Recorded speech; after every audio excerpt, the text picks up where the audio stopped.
This is a call to worship in which there are no words written on the page. The day too chaotic, but the heart still here. This is a call to worship, to call us in, to ask us to center, to hear the joy in the gurgling of a baby, and to sink in and soften to the aches of ligaments and bones, healing or stuck. This is a call to worship in which my heart is full, and I hope yours is too. Full, yes, perhaps with love, but perhaps also with something tighter, not so pleasant, an unresolved tension, a wish unmet, but also possibility. Goodbye is in the air.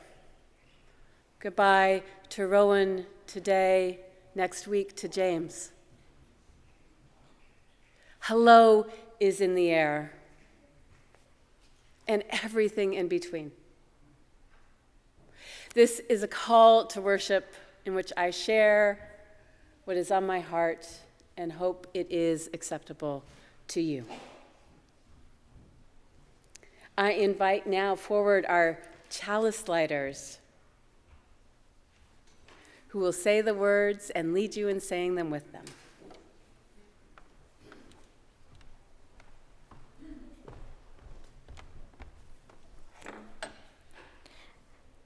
As the words for lighting our chalice come up on the screen, I invite you to speak them in either English or Spanish. We kindle this flame to remind ourselves of the light of truth, the warmth of community, and the fire of commitment.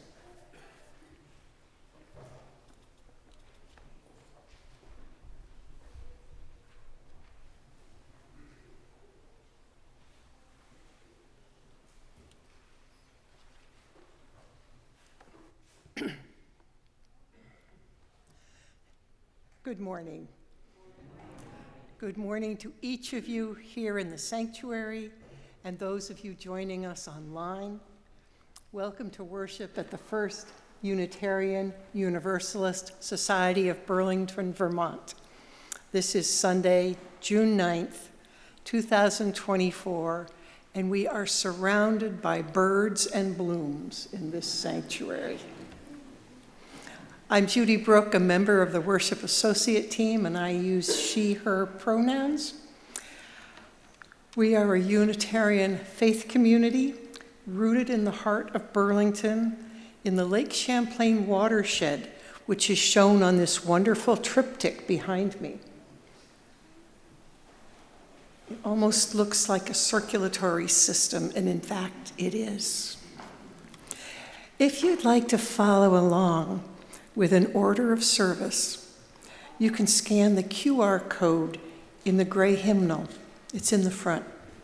Or you can visit our website, uusociety.org, and click on the green button that says Live Stream Service. There you'll find the order of service, as well as a button labeled New to Our Community. And that's for anybody who is new to our community. More on that later. Because our services are videotaped, we invite anybody who doesn't want to be on screen to sit in the back 7 rows on that back there, on your right. This society is guided not by a creed, but by our commitment to each other and to shared values that include justice, equity, pluralism, and generosity. Love is at the center of it all. We are one people of many beliefs, many origins, sexualities, genders. We're all growing, all learning, and all loved. We hope you experience connection and compassion and a feeling of coming home. If you are new to our community and feel comfortable, would you be willing to raise your hand so we could extend a special greeting?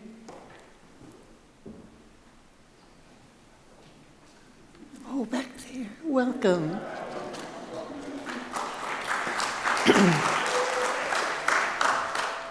We have designated welcome ambassadors who are ready to answer any questions you might have about our worship service or society.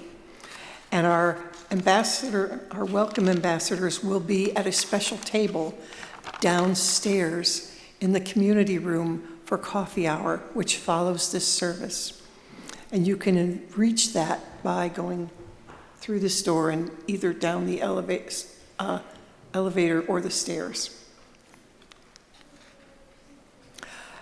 If you'd like to connect with the society, you can fill out the New to Our Community form on our website or in the card that's at the end of the pews, and drop it in the offering basket. The membership committee invites everybody to the common community room downstairs for coffee after the service.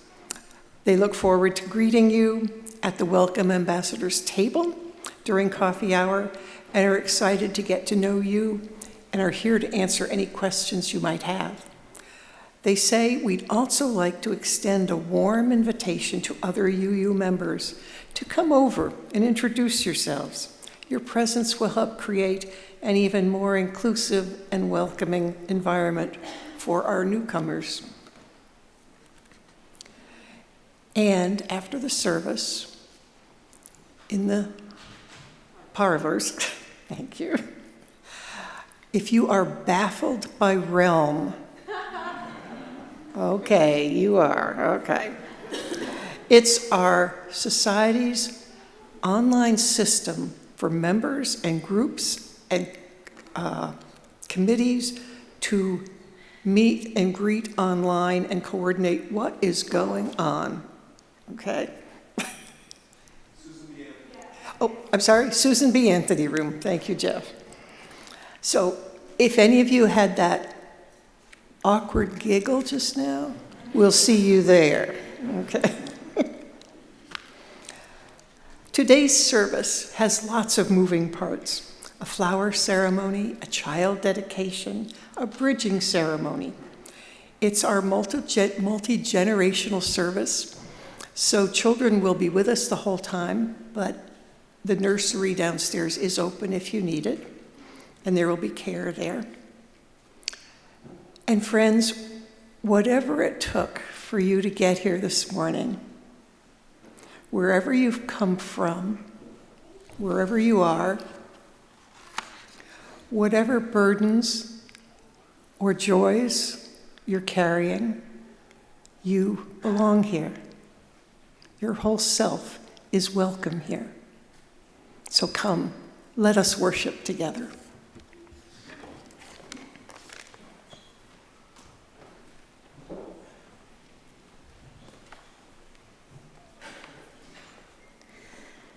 Sometimes known as Flower Communion, but originally called Flower Festival, this ritual is one of the most common and joyful and colorful and meaningful of our Unitarian Universalist worship tradition. It was created by the Czechoslovakian minister Norbert Čapek, along with his wife Maya, who also became a Unitarian minister. They found within their own Bohemian culture the seedling ideas of the free church that have emerged throughout history and geography. Originally a Baptist minister, a persecuted minority in his homeland, he came to New York City to serve a church there, then another in New Jersey. Growing increasingly liberal, the Čapeks found that they could no longer be Baptist, and their children were drawn to the local Unitarian church. So like good religious parents, they followed suit.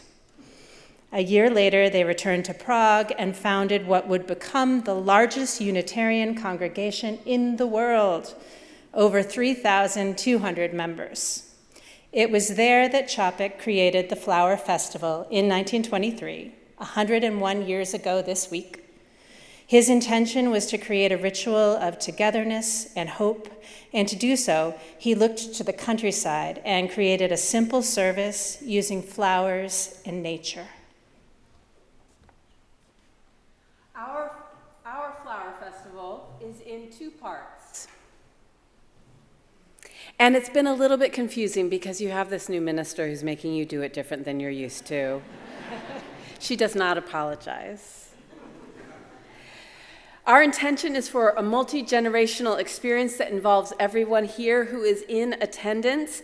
However, because of the vagaries of physics and our inability to be both wave and particle at the same time, we apologize to our virtual folks who are attending and witnessing. You can witness us, and we know that you will have joy with us, but we cannot exchange flowers with you.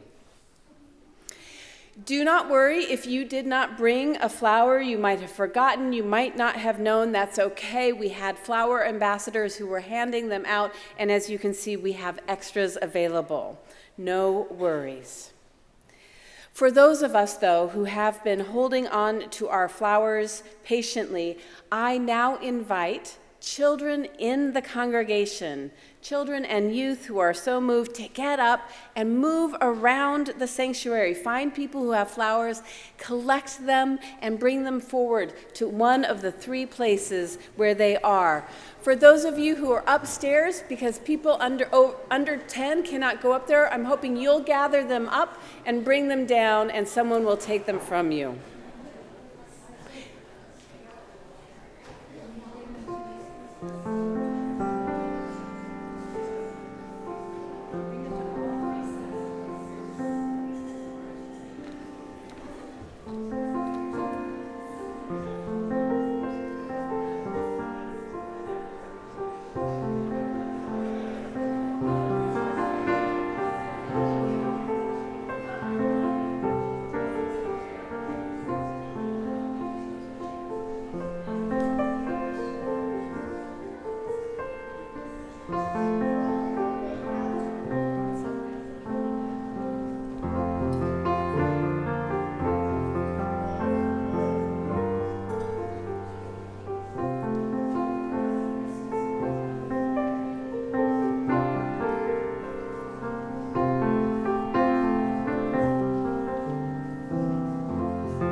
expect this.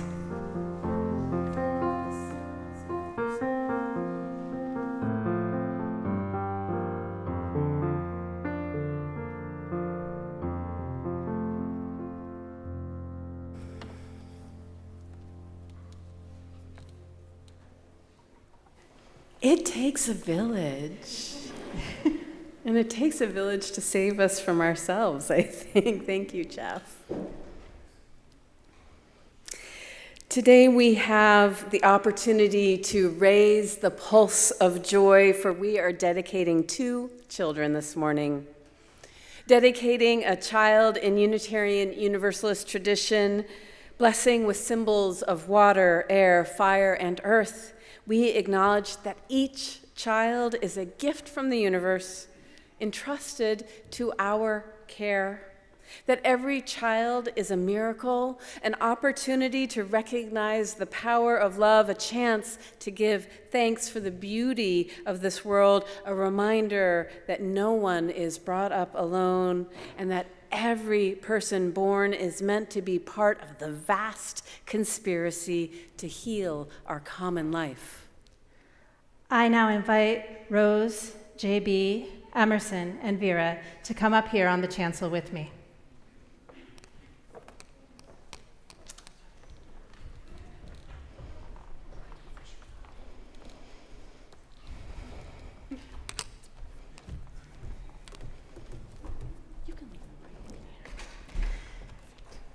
Today, we have the great joy and solemn responsibility of dedicating and receiving the blessing of these children, Vera Louise and Emerson Charlie.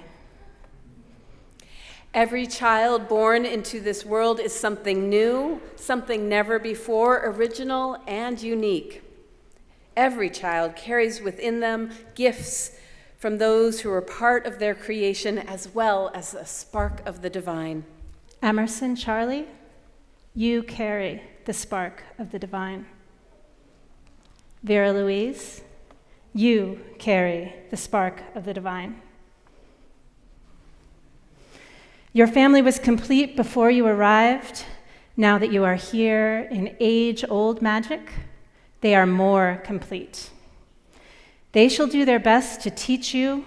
It will be up to you to learn. They shall try to guide you in right directions. It will be up to you to make right decisions. They shall love you to the best of their abilities, honoring your gifts and needs. It will be up to you to love yourself fiercely and without apology, sharing that love in ways that make the lives of others and the way of the world better. Sorry. I am going to ask you, JB and Rose, a series of questions, and at the end of that series, I will ask you to affirm your covenant with your children. Do you commit to the best of your ability to bring patience, integrity, and a commitment to grow, as well as a sense of wonder to each child?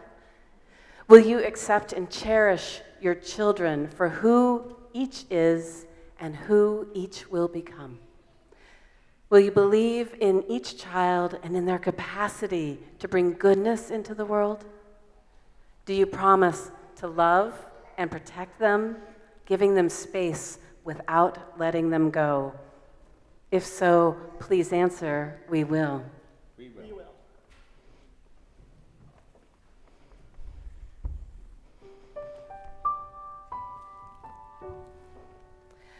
Okay.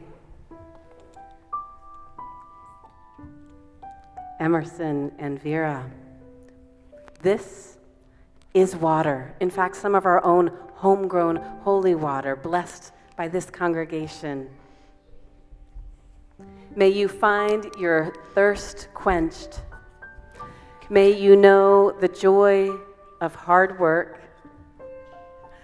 May your tears be cared for. May you dance in rain and jump in pools and puddles. Beloveds, you are made of water.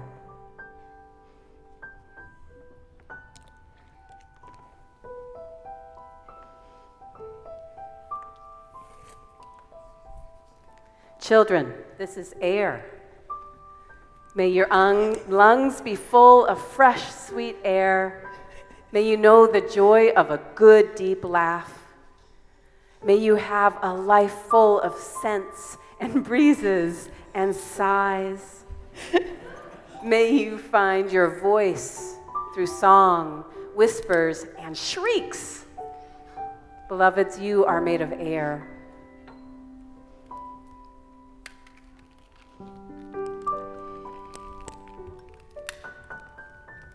And this, dear ones, this is fire.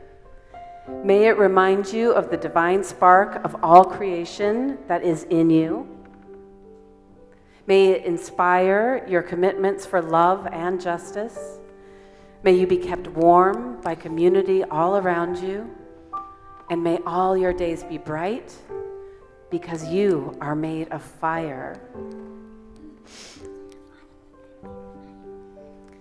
In Erica's hands is a vessel that contains dirt from places considered deeply meaningful to this family.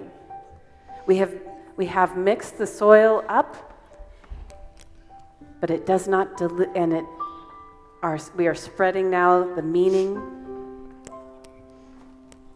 We ask you now, Rose and JB, with Emerson and Vera choosing their own autonomy,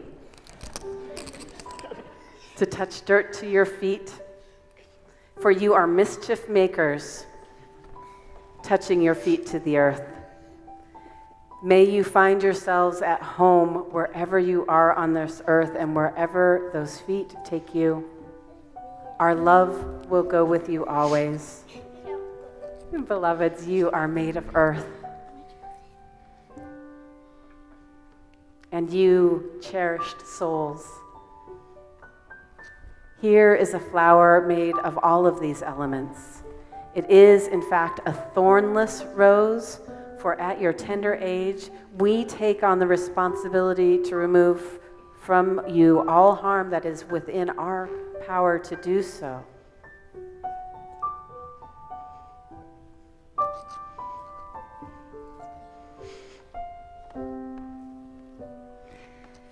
Children of the congregation, we have questions for you now. If you would come down and meet me.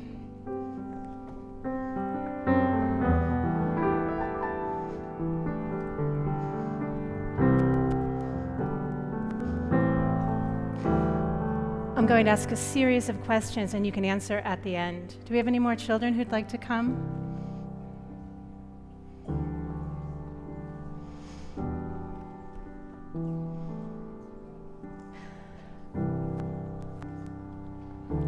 Looks like we have one more coming. So we'll answer at the end.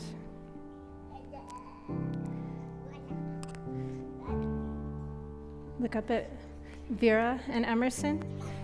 Do you accept these friends for exactly who they are and who they will become? Will you do your best to be a kind, patient, and helpful friend to each of them? Will you help them to grow up kind and loving and strong? If so, please say, we will. Will the extended family of these children, family by blood or family by choice, rise in spirit or body? Do you commit to the best of your ability to bring patience, integrity, and a commitment to grow, as well as a sense of wonder to these children? Oh, sorry, there's a series. Will you accept and cherish each of these children for who they are and who they will become? Will you believe in each of these children and in their capacity to bring goodness to the world? Do you promise to love and protect them, giving them space without letting them go? If so, please answer, we will. Will the congregation please rise in body or spirit to affirm our covenant with these children and these children? Children are not our possessions to own, but blessings entrusted to us to care for and to nurture.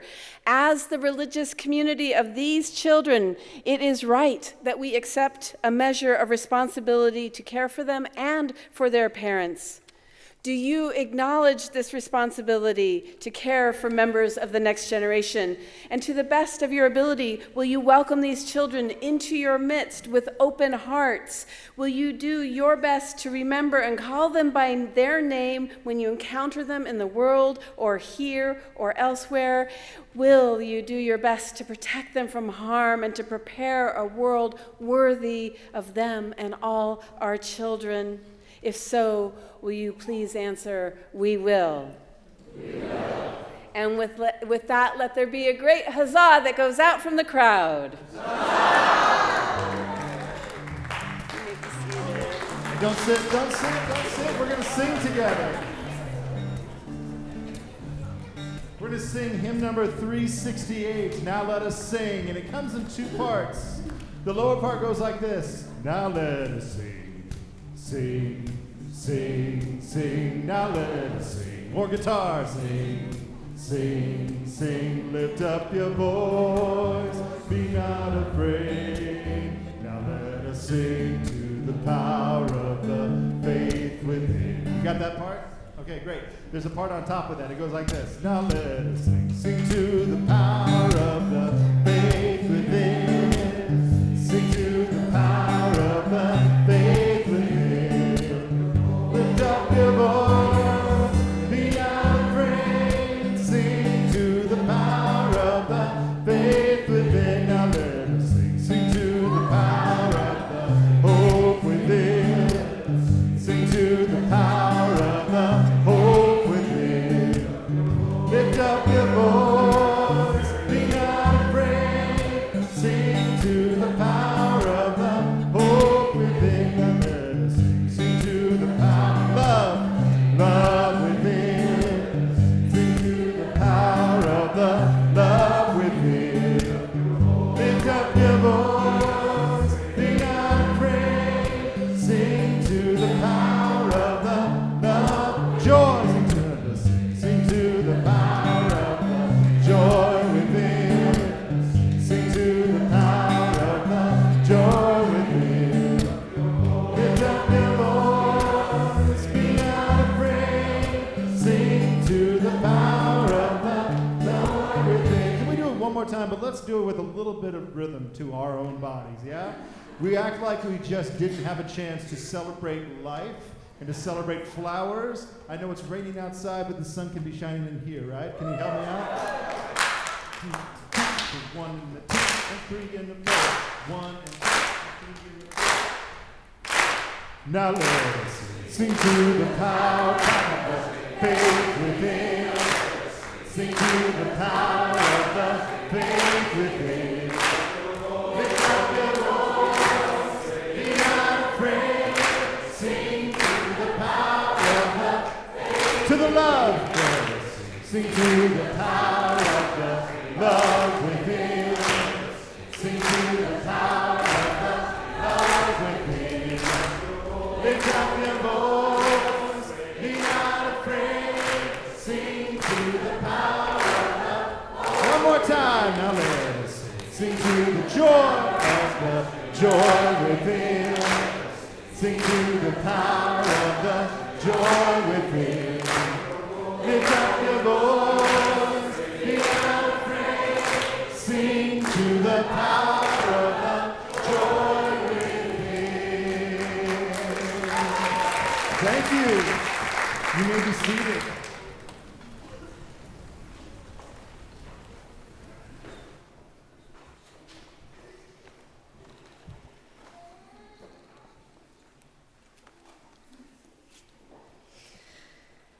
Unitarian Universalists recognize the transition from youth to young adulthood with a ritual called bridging, a spiritual rite of passage for our high school seniors or equivalent.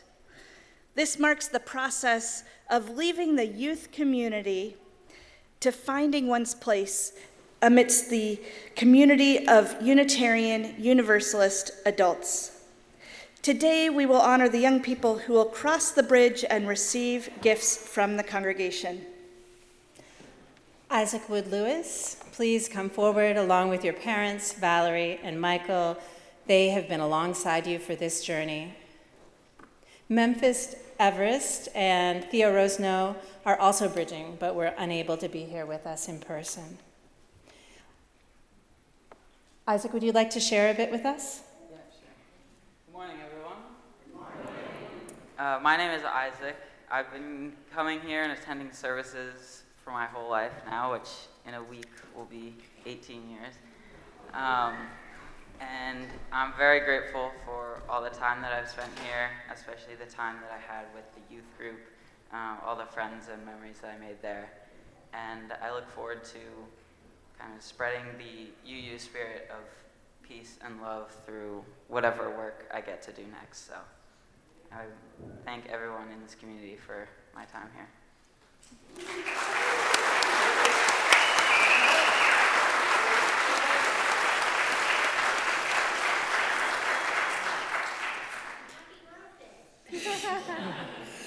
As Reverend Karen, Erica, and I share these words, we invite you, Isaac, to cross over the high chancel, our metaphorical bridge.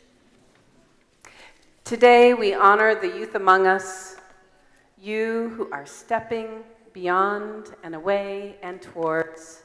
Today we share in your journey and encourage your discovery. Today we applaud you for all you have been, for all you are now, and for all you will be.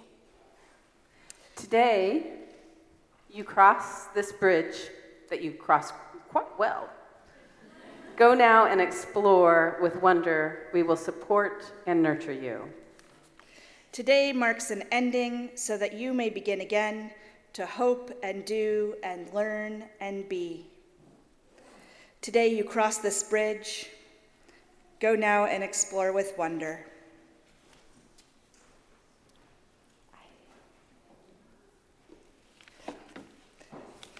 Isaac, as you step forward into your next chapter, we send with you our fondest hopes and blessings. For this rite of passage, like with child dedications, we again give you a rose. This time, the stem is not so carefully stripped of thorns. We know that despite our every wish to protect you, that you already know about the thorns of life. Life is occasionally sharply painful, as well as rich in color and texture. Like these roses, with their beauty and the thorns, life is woven together with joy and sorrow. We offer you a blessing. May you become even more fully yourself as you navigate the new waters of young adulthood. May the challenges you face be an opportunity to grow. May your gifts serve the world, and through all of this, may you be blessed by knowing yourself to be whole and worthy. May it be so. To mark this moment, we also have some gifts for you and the other seniors. We give you a chalice from your home congregation. Our wish is that you keep it as a reminder of our love and support for you, and as an opportunity to stay grounded in your own beliefs. This congregation is also giving you a copy of the UU book titled Becoming a Spiritual Guide for Navigating Adulthood, so that you may have companionship in this next stage of life, wherever you may be.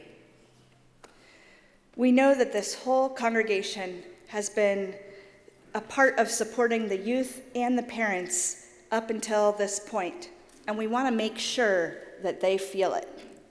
So at this time, I invite all of you to rise where you are, and if you happen to have a colorful scarf, you're going to wave it, and if you don't have a colorful scarf, you're going to wave your hands as if you do have a colorful scarf.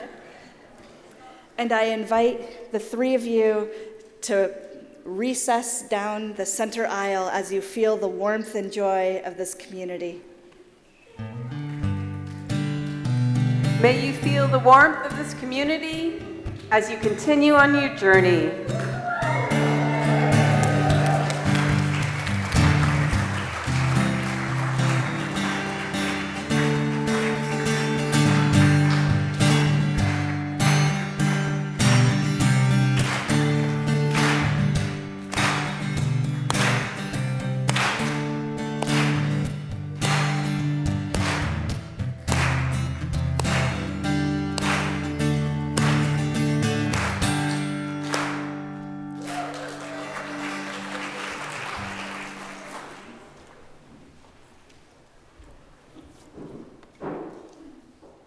I invite you now to find that posture of dignity that still keeps the joy of these milestones we are celebrating, but also brings you to center into a prayerful, meditative time.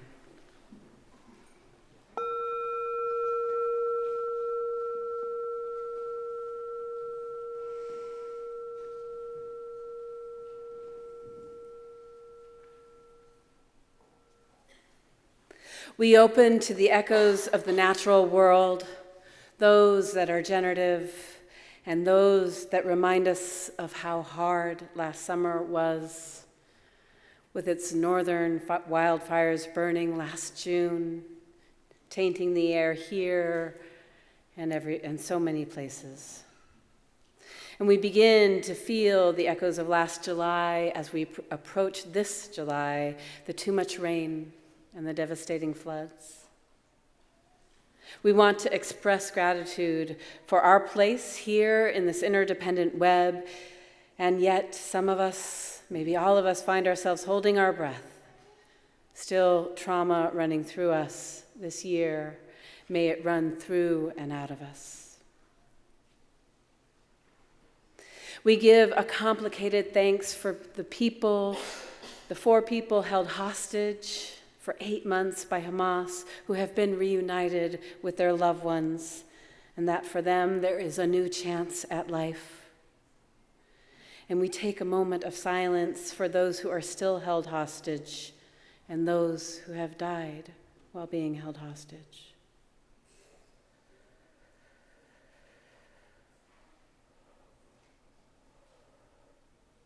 And for the tens of thousands who have been killed in Gaza in the violence since October 7th, we embody another moment of silence.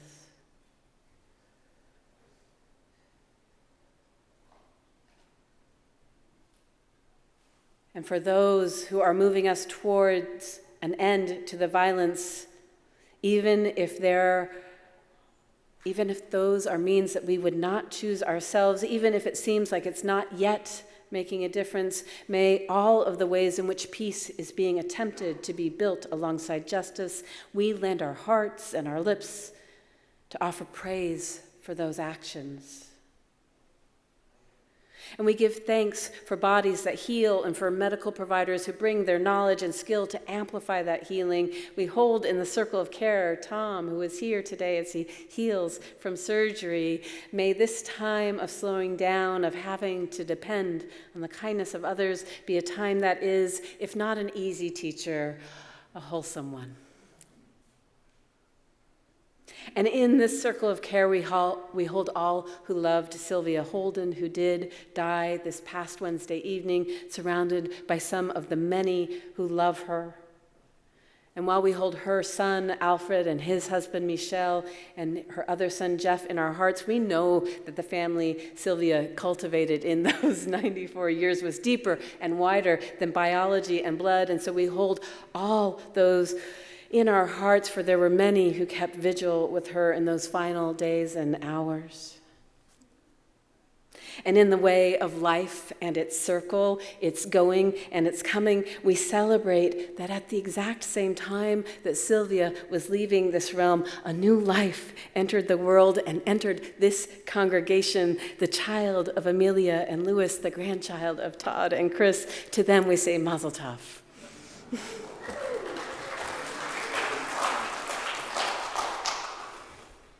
I invite you now to connect in a shared moment of stillness with that which is in your heart until the chime rings again.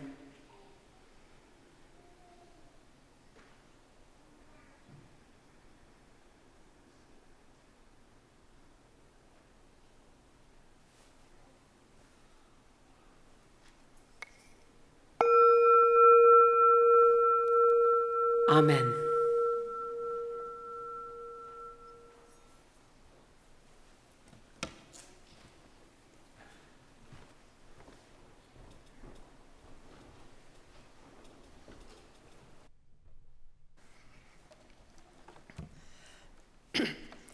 As you can see, the order of things, as well as the absence of some things and the presence of others, makes this service a bit different than our usual Sunday service.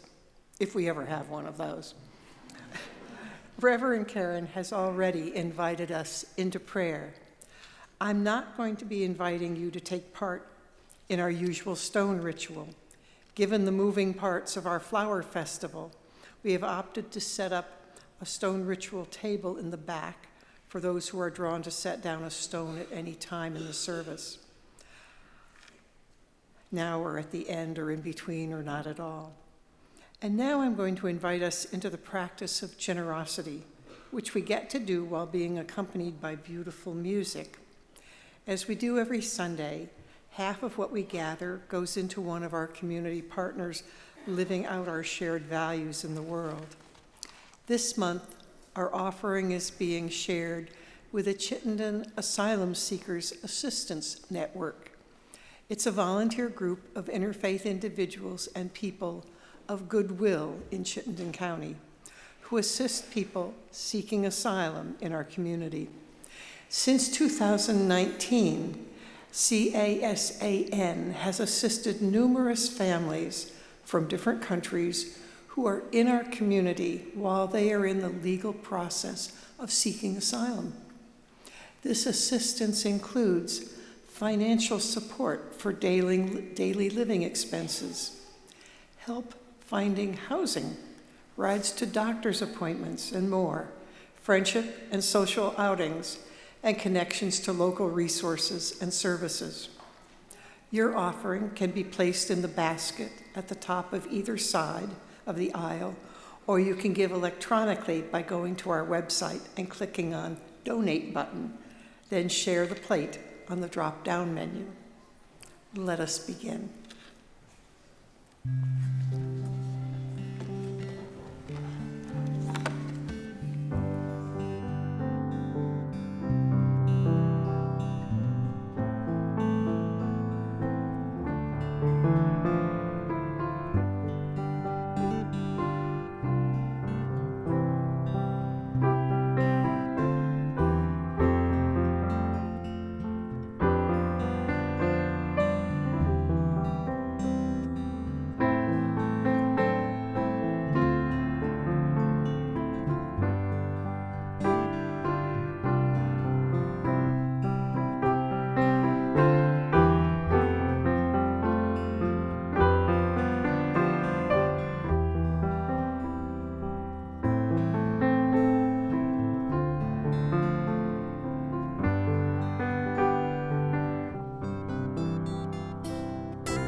Please join me in our dedication of our offering.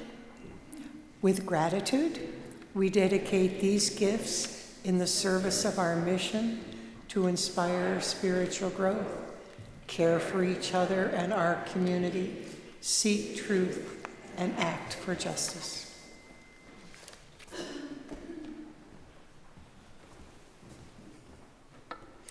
In these vases here at the front, holding our collected, beautiful, diverse, vibrant garden of flowers, inside the vases is mostly common tap water, but some of it is our own homegrown holy water gathered last September at our water ingathering, and as we will do this September as well. Blessed by you with aspirations of living into beloved community, that we might live our lives as if love was at the center of all, as if justice and equity are possible. Even as we know justice and equity are possible, we know that they are not guaranteed. And this is part of the story of Flower Festival. For, in fact, Reverend Norbert Chapek was killed by the Nazis in his efforts to bring about a loving and free world. And just before he was put to death in Dachau, Reverend Chapek wrote a prayer that began with these lines: "It is worthwhile to live and fight courageously for sacred ideals. Oh, blow, ye evil winds, into my body's fire, my soul you'll never unravel." Let us, Unitarian Universalists, never forget these lines or their sentiment or the sacrifice of their author, for ill winds blow, shaping this land, threatening bodily autonomy and the inherent worth and dignity of so many. Let us keep them as a fire that stokes our courage so that our souls and spirits might never unravel. As Erica noted before, it was his wife, Maya, who later became a Unitarian minister in her own right and ensured that the Flower Festival, started in Prague, would continue his legacy, starting first at First Parish in Cambridge, Massachusetts, and then spreading like flowers. Spreading to us here, spreading to us a century later. So there are many ways in which this ritual can be enacted. And when you have a new minister, you find out that because you do it differently. And so I appreciate and have gratitude for your forbearance there. The first, we are doing it in two parts, right? The first was that we asked our children to come and have contact with the adults and to bring forward flowers. Now it's our turn to make sure that you leave with a different flower than you came with. But rather than asking you to come forward to take your own flower and make your own choice, I'm going to ask us to create 3 lines because we have 3 aisles. 1, 2, 3. We also have 3 sets of flowers. To make a line coming up here, and in fact, Rowan, Erica, and Judy will be at the top. And what's going to happen is the first person comes forward, they look at the person immediately behind them, and after beholding them, then turn to the flowers and choose the right flower for the person behind them and hand it to them. This is a relationship that you have with each other and with the beauty of these flowers. So I invite you to rise, if you will participate in this ritual, to try to see if we can make an even set of 3 lines. We're never quite so good at that. Eric, I'll tell you. Yes, great. It doesn't matter where at all. So Zoe has just asked, well, how that first person who's starting us off, how are they going to get a flower? They go to the back of the line, and they will get the flower from the last person. Yeah? I think. I want to make sure I've said everything you need to hear. We have our music. Let us move forward. No. She's the first person.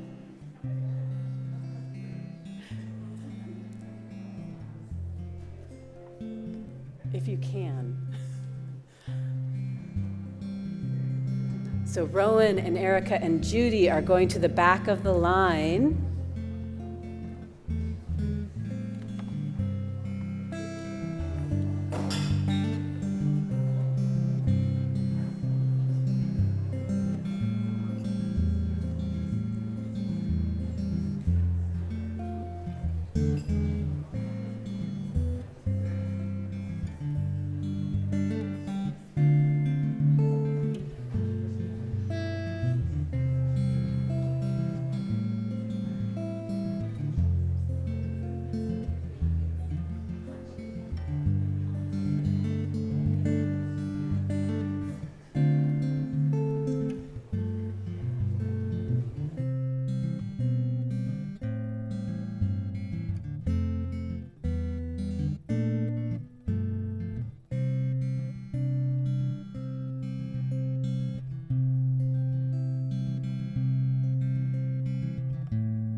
The suspense is killing me. Will there be enough flowers?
And for those who did not receive a flower, would you raise your hands if you would like one? Rowan and Erica would love to bring them to you.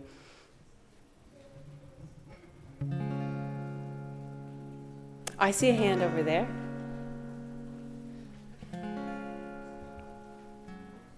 There is a blessing that comes from the giving and the receiving, and also from song. It is time for us to sing a hymn. I invite you to stand with me in body or spirit. Try that again. I invite you to stand with me in body or spirit as we sing together, Life Calls Us On.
Thank you. Please be seated.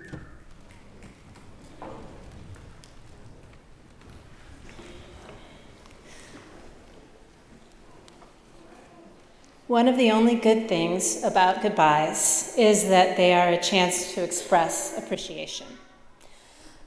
I mean, every moment we are breathing is a chance to express appreciation, but so many of those moments, most of those moments, the vast majority, of those moments we let slip away. But not today, not now, not at this transition when we are saying goodbye to Rowan Van Ness.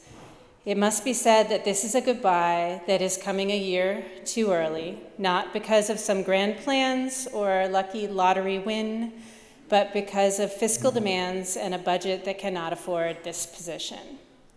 That is sad for Rowan and sad for the congregation, sad for Reverend Karen, and sad for me, sad for all of us, especially those with whom Rowan worked closely and creatively and thoughtfully and intentionally this year and the year that she was this congregation's ministerial intern as well. Rowan, can I ask you to stand up here with the Kleenex? Here between Erica and me. It sucks to have to lay off a person, and it sucks even more to be laid off. Rowan, it is important that you know, and that it be said, that it be shouted from the hilltops, that this parting of ways does not reflect the appreciation we have for you and for what you have done for this congregation. The remarkable things that you have been part of this past year in your role as Director of Youth and Emerging Adult Ministries. How we can look around the sanctuary on more Sundays than not and not just see silver hair. I mean, I love silver hair, friends. We do. How there has been a steady group of young adults who have responded to your support and organizing of them, of how you have conveyed that this congregation values their presence here. How will we do that going forward? That is something we will have to answer. Hopefully not leaving that valuing of young adults and youth just to staff, but spreading that joy and that responsibility. That is our covenant. Remarkable, the way that you brought so much enthusiasm after Silver Bay last October, matching the energy of congregants who attended with you, wanting to bring that excitement here to the congregation by planning a midwinter spiritual retreat in the doldrums of February. I remember our first conversation about it. It took some convincing for me to see what you saw. But boy, didn't y'all create a really vibrant offering? 60 people across all the ages participating, helping us live into the vision of being one of the few multi-generational communities that late-stage capitalism hasn't destroyed. And here's a few more things about this departure. The first is that there will be a period of time when there is no contact to allow space where we all can grieve, grow, and make room in our hearts for all that is to come, that is for us and that is for you.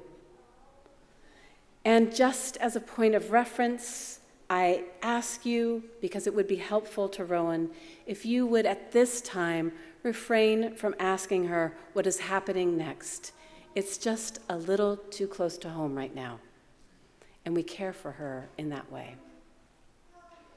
Of course, it is a small town, and over the course of time, you might run into her, but no need to run away, not by you and not by her. And as it is true of professional boundaries of any religious professional, she and you won't enter into conversations about life here, but other things are okay. There's more that could be said, but will have to be implicit in the following gestures. The first one is this gift of a book. Rowan recently returned from a conference on creating sensory-rich worship that inspired her so much that in true Rowan fashion, she immediately came back and started sharing what she'd learned with the rest of us. So we give Thinking Like a Filmmaker, a book written by the conference leader of that conference, Dr. Marcia McPhee, and we hope that this is a gift of inspiration because you have inspired us. And also implicit not in a gift, but in a ritual, after we sing our closing hymn today. We already did. So we're just not going to sing another hymn, friends. We already did it. Oh, okay. In a moment. Yes. We ask that, first we're going to ask, after we extinguish the chalice, we are going to ask you, Rowan, to give a benediction. Yes, we're asking you to bless us as you leave. And then when the postlude begins, those who are sitting along the center aisle will take out the small containers of bubbles that you might have found there already. I hope you found there already. And if you see any bubbles that aren't in somebody's hand, let's make sure they get to somebody's hands. And we're going to stand and create a tunnel of bubbles during the postlude through which Rowan will exit, knowing that you leave with our deep appreciation and gratitude and well wishes for what is next in your life. How about I trade spaces with you?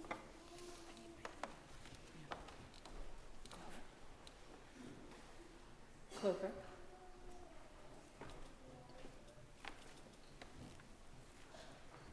There. Thanks.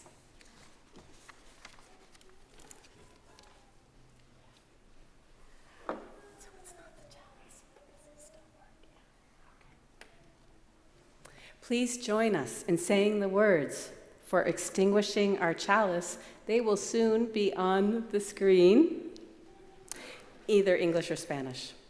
We extinguish this flame, but not the light of truth, the warmth of community, or the fire of commitment. These we carry in our hearts and share with the world until we are together again. Some words from T.S. Eliot. What we call a beginning is often the end, and to make an end is to make a beginning. The end is where we start from. We shall not cease from exploration, and the end of all our exploring will be to arrive where we started and know the place for the first time. Go in peace.